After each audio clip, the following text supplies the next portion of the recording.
Chapter 1 Introduction. My name is Petra, and I spent 4 years working night security for a mid-sized office complex called Ashford Commons, a squat brick building that housed an insurance company, a dental practice, and a handful of smaller businesses that rotated in and out too fast for me to keep track of. It wasn't glamorous work. I sat in a windowless room in the basement, watched 16 camera feeds cycle across 4 monitors, did rounds every 2 hours, and filled out logbooks that nobody ever read unless something went wrong. I liked the quiet of it, honestly. I'd come out of a chaotic few years, a divorce, a stretch of unemployment, the kind of life turbulence that makes silence feel like a luxury rather than a burden. The night shift suited me. Nobody called. Nobody needed anything from me except my attention on those screens. And after the day I'd had for most of my adult life, that felt almost peaceful. I worked alongside another guard, an older man named Desmond, who'd been at Ashford Commons for almost 15 years and had the particular calm of someone who'd seen every possible variation of nothing happening. We split the building between us most nights, him doing the physical rounds while I monitored the feeds, trading off every few hours so neither of us went stir-crazy sitting in that basement room too long. You get used to it, he told me my first week, watching me startle at a maintenance worker moving across camera 4 at 2 a.m. Building talks to itself at night. Pipes, settling, all that. Sounds worse on camera than it is in person. I believed him, mostly because I wanted to. The building did make odd sounds. After hours, the HVAC system cycling with a groan that echoed strangely through empty hallways. The elevator sometimes running between floors with no one inside it. Doors that occasionally seemed to swing on their own before you remembered the building's ventilation created enough pressure differential to move them. Nothing that couldn't be explained by an aging structure settling into its bones each night after the last employee went home. It was in my second year there that I first noticed something on camera 9 that I couldn't quite explain away with pipes and pressure differentials. Camera 9 covered the 3rd floor hallway outside the insurance company's main office, a stretch of beige carpet and closed doors that saw almost no activity after 7 p.m. I was doing my usual monitor cycling around 1 a.m. when I caught, at the very edge of the frame, a shape that shouldn't have been there. It lasted less than a second. A shadow, tall and narrow, crossing from one side of the hallway to the other, moving with a fluid quickness that didn't match anything I'd expect from a person walking normally. By the time I'd fully registered it, the frame was empty again. Hallway, exactly as it should have been, dim emergency lighting, closed doors, nothing out of place. I rewound the footage, watched it 3 times, trying to make sense of what I'd seen. Each time, the shape crossed the frame in the same fraction of a second, too fast and too smooth to be a person. Too solid and defined to be a lighting artifact or a trick of the camera's low-light sensor. "You seeing this?" I asked Desmond, waving him over from his side of the room. He watched it once, shrugged. "Camera glitch. Happens sometimes with the older units." I wouldn't think much of it. I wanted to believe him. I really did.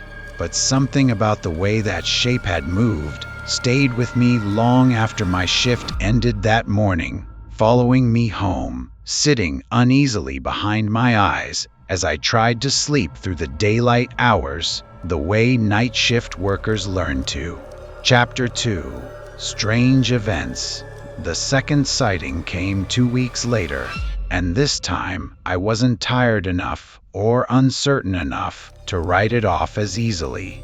I'd started paying closer attention to camera 9 after that first incident, some part of my brain unable to fully let it go despite Desmond's dismissal. That night, around the same hour, just past 1 in the morning, the building at its quietest I watched the same shape cross the hallway again, this time moving in the opposite direction. And this time, for just a fraction longer than before, it paused. Not fully stopped, just a hitch in its movement, right at the center of the frame, as though it had noticed the camera and was considering it. I felt my whole body go cold sitting in that basement chair, staring at a shape on a grainy monitor that had no business appearing to notice anything at all. I pulled the footage and reviewed it frame by frame, and what I found made the unease from 2 weeks earlier bloom into something closer to real fear. The shape wasn't just dark and narrow. It had a suggestion of proportion I hadn't caught before. Something like shoulders, something like a head tilted at an angle that felt deliberately, unnaturally curious. It had no visible features, just density, a deeper blackness against the already dim hallway, moving with a fluidity that didn't match human joints or human weight distribution. I brought it to Desmond again, more insistent this time. "This isn't a glitch. Look at it. It's shaped like something."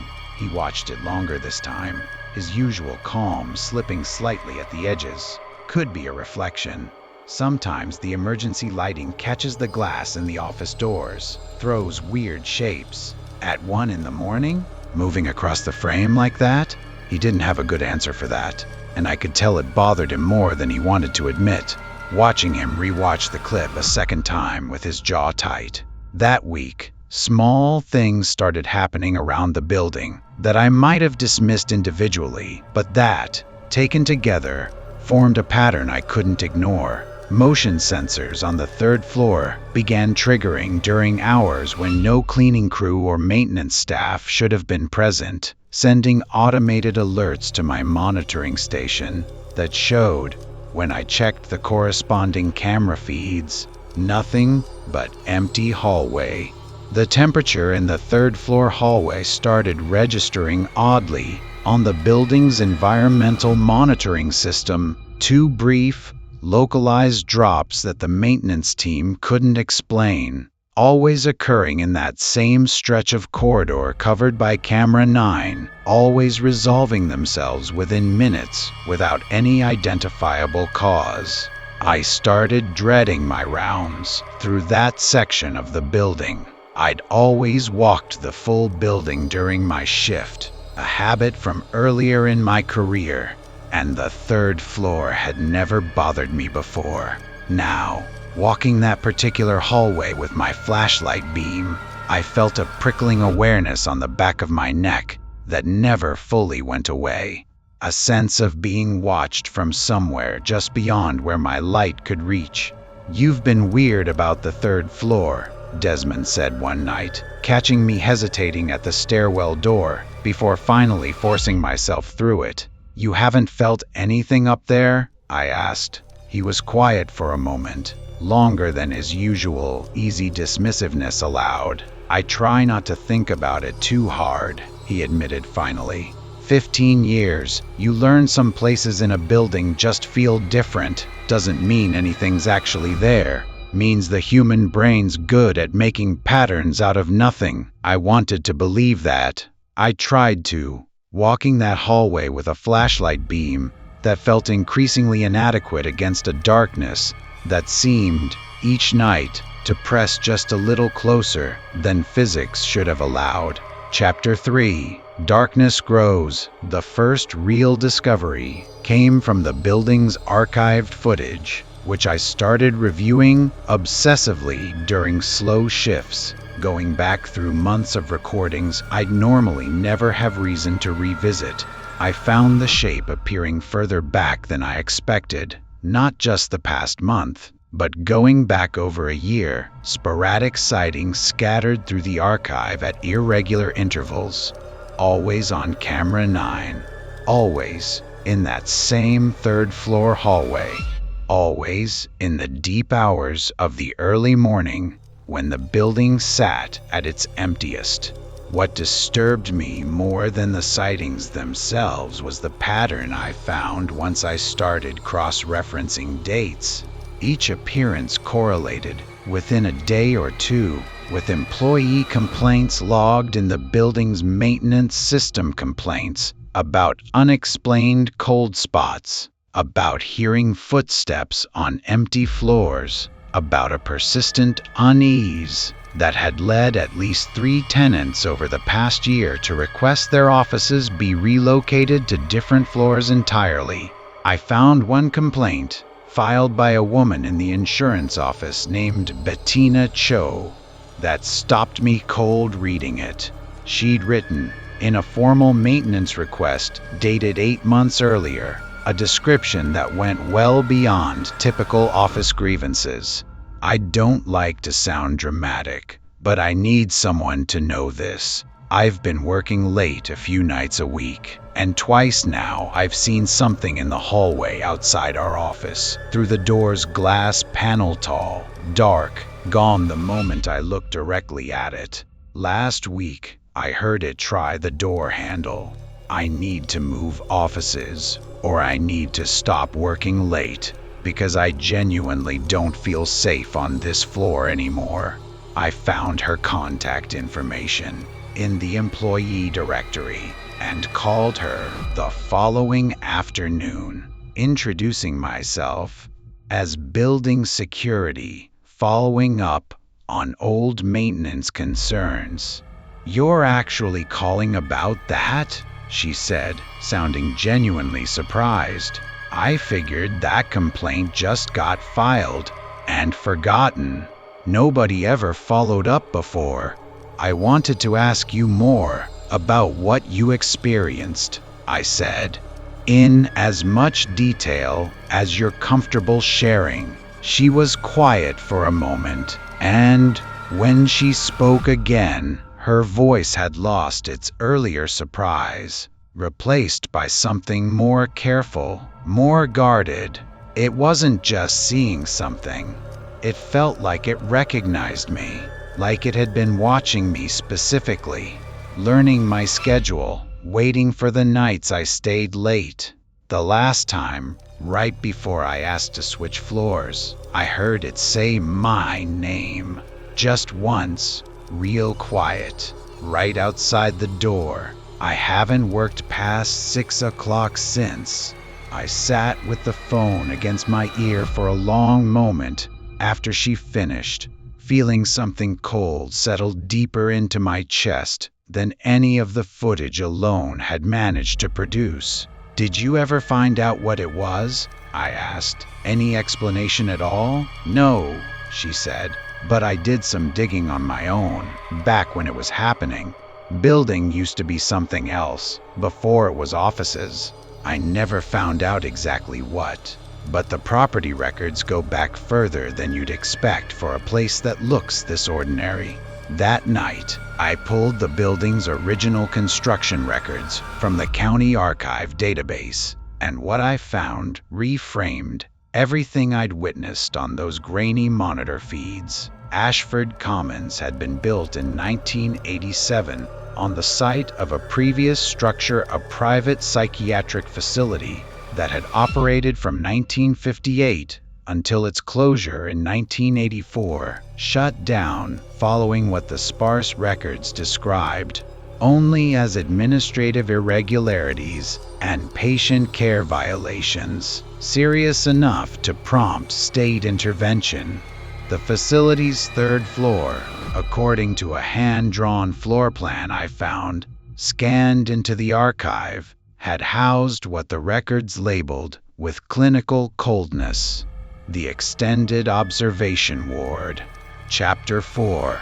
Terror. I brought everything to Desmond the following night, spreading printouts across our shared desk in the basement monitoring room, watching his usual calm dissolve as he worked through the timeline I'd assembled. "You think this building's actually haunted," he said. Not quite a question, not quite a statement, his voice carrying a weight I hadn't heard from him before. In 2 years of working together, I think something's been living in that hallway since at least last year, probably longer, and I think it's getting bolder. I pulled up the footage from 3 nights earlier, the pause in the shape's movement, the way it had seemed to consider the camera directly. It didn't do that a year ago. Look at the earliest sightings, it just crosses the frame, doesn't stop, doesn't acknowledge anything. Now it's stopping, looking. I think it knows it's being watched. Desmond stared at the screen for a long moment before speaking again. "I need to tell you something. I never mentioned this because I figured it was nothing. Figured I'd imagined it during a slow shift years back. But about 6 years ago, before you started here, I had an encounter on that same floor." What happened? I was doing rounds, maybe 2 in the morning, walked past that hallway, and felt the temperature just drop. Standing at the far end, tall, dark, no real features I could describe. I called out, thinking it was an intruder. It didn't answer, just stood there. Then the flashlight died completely. Batteries fresh that same shift. And by the time I got it working again a minute later, whatever I'd seen was gone. "Why didn't you ever tell me?" "Because nothing happened again for years," he said. "I figured it was a one-time thing. Adrenaline and bad lighting playing tricks.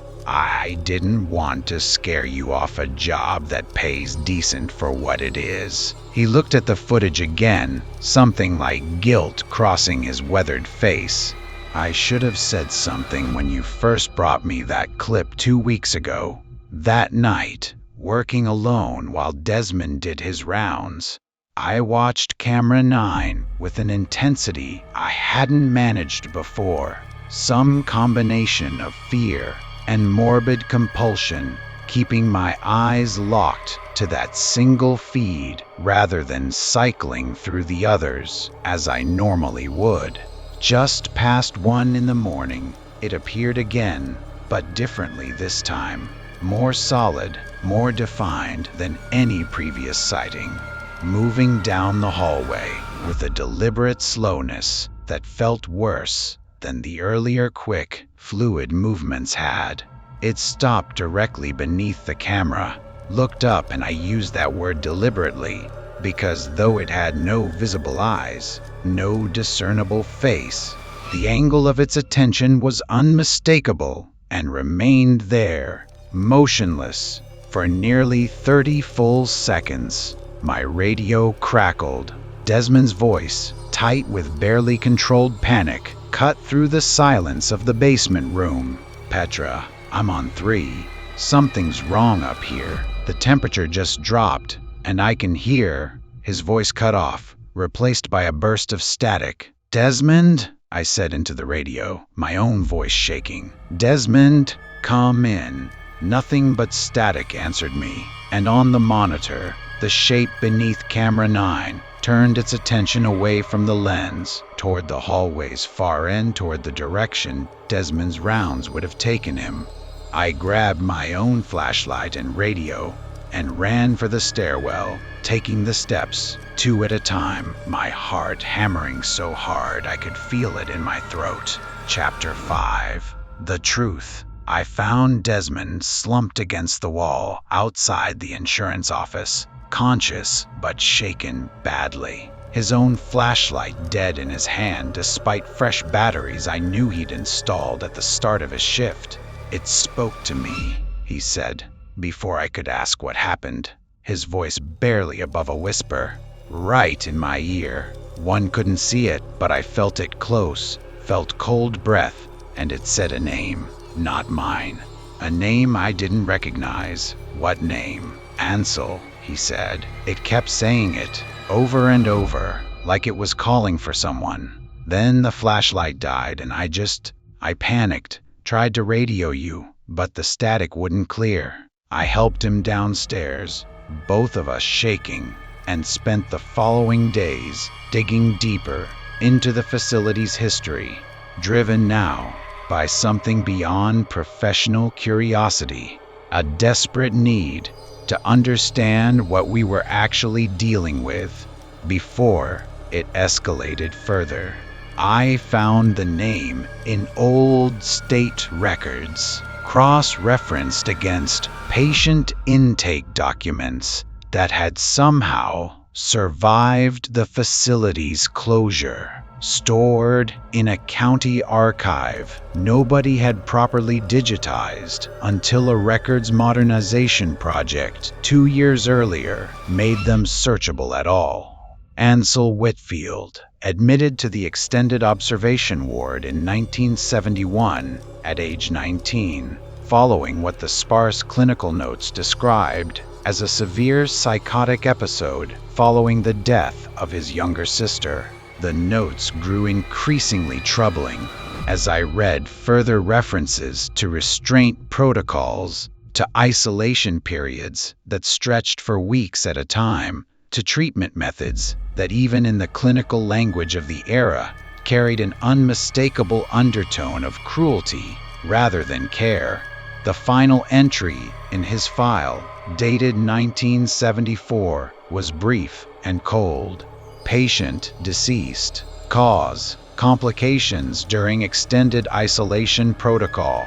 Family notified. Case closed. No further explanation. No investigation noted. Despite what complications during extended isolation clearly implied about how a 19-year-old boy had actually died on that third floor, alone, in a facility that had apparently operated with minimal oversight for years before its eventual shutdown. A decade later, I found one more document buried in the archive, a letter from Ansel's mother, written to the facility director 18 months after her son's death, preserved only because it had apparently been included in some unrelated legal filing regarding the facility's eventual closure. You told me my son was getting help. You told me the isolation was for his own protection, that it would calm his mind. I have since learned from a former staff member that he spent his final 6 weeks alone in a room with no windows, no human contact beyond twice daily check-ins, screaming for anyone to simply speak to him, to acknowledge he existed. I believe you drove my son to his death through simple, deliberate neglect, and I will spend whatever remains of my life making sure his name is not forgotten the way your facility clearly intended. I sat with that letter for a long time, understanding finally what we were actually dealing with in that hallway. Not a malevolent haunting in any traditional sense, but something born from profound, prolonged isolation and abandonment. A presence that had apparently spent 5 decades in that same stretch of corridor, still calling out, still desperate for the simple acknowledgement that had been denied him in life. "That doesn't make it safe," Desmond said, when I shared what I'd found. "Grief and rage aren't so different after enough time alone with them." Chapter 6. Final Nightmare. I couldn't leave it there.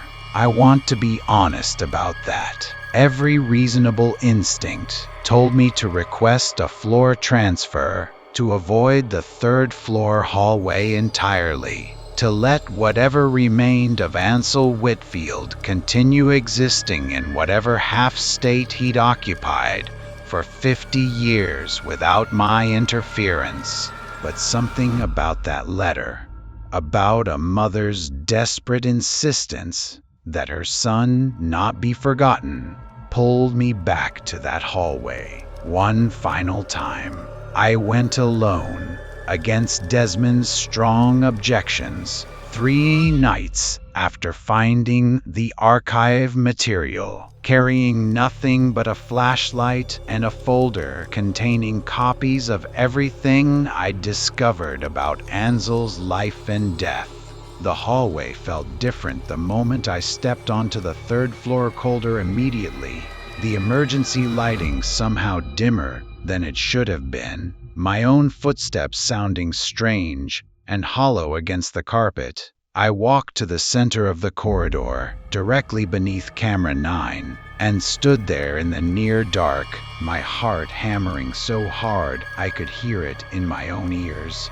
"Ansel," I said, my voice shaking despite every effort to steady it. "My name is Petra.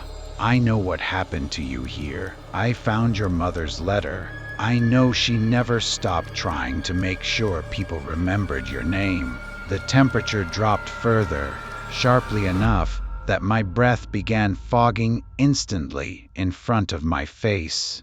The hallway's emergency lights flickered, once, twice, then steadied at a level dimmer than their normal setting. "I'm not here to hurt you," I continued, forcing the words out despite every instinct screaming at me to run. "I'm here because I think you've been alone in this hallway for 50 years, and I think that's the cruelest thing that could have happened to you, after everything else. I want you to know you're not alone right now. I want you to know someone remembers." For a long moment, nothing happened. Then, from the far end of the hallway, a shape began to form, not the fast, fluid movement I'd witnessed on camera, but something slower, more deliberate, coalescing out of the shadows with a density that made the air itself seem to thicken around it.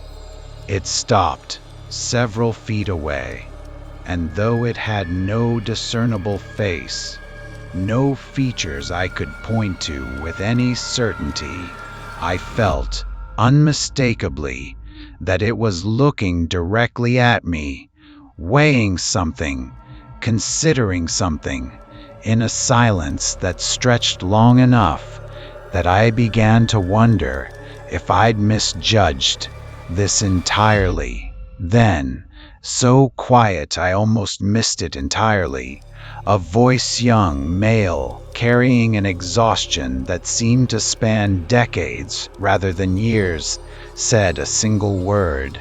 Finally, the temperature began to normalize almost immediately, the oppressive cold lifting from the hallway like a held breath finally released. The shape remained visible a moment longer, and for just a second, I thought I saw something that might have been an expression, not menace, not the predatory intent I'd feared, but something closer to profound, exhausted relief. Then it was gone.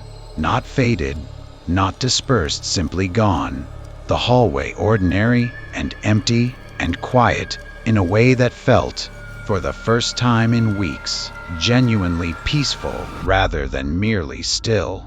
I filed a full report the following morning, including everything I'd found about the facility's history, recommending the building's management install a small plaque somewhere on the third floor, acknowledging what the space had once been, what had happened there, ensuring Ansel's story wouldn't simply disappear back into forgotten county records the way it nearly had.